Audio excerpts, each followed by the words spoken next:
We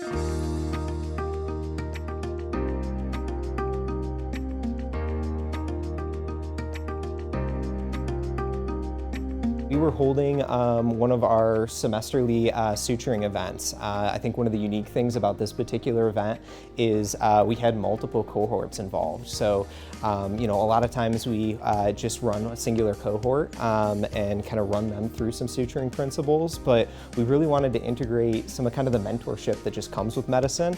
And so we decided to have two of our cohorts kind of come together and work through some of those suturing skills. One of the values that comes with that is, they understand some of the frustrations, the struggles, the development and kind of adaptation that it takes to kind of get to the point where they're at now. And so to have somebody who's kind of really fresh with some of those learned experiences, be able to be kind of right next to you there and walk you through some of those steps, I think just has some inherent value.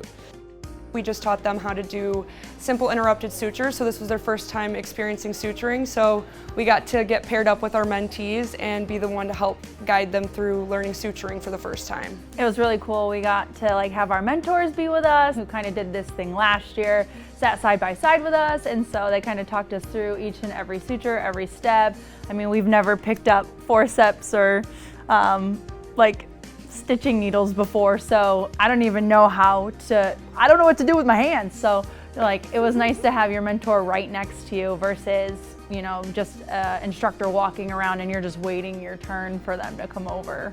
I feel like it's so easy to compare yourself to people around you.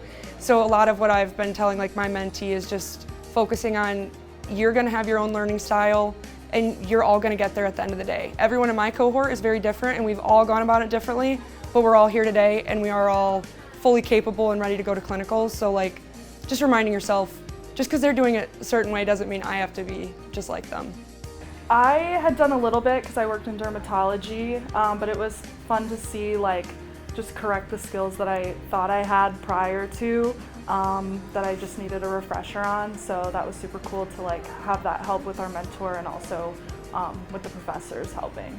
I think there's little tips and tricks being hands-on and super close up to the action that it would be hard to see just on a Zoom or if it was in a lecture material, video, something like that. So to be able to give good feedback or constructive feedback kind of with every little movement, then let her throw a couple and see how that goes and then give praise at the end. And good to know that this was her first time, so just having the ability to keep growing and keep practicing is good too. I think we've learned so much in 15 months and I feel ready to go into clinicals and I feel ready to help with this lab today, but I also know that whether it be during my first job, 10 years into my career, I'm always going to be a lifelong learner, and I think that's part of why we kind of chose this career, because you're always going to be mentoring people below you, whether it's patients or other people on the healthcare team or in your program learning still, and just always learning yourself.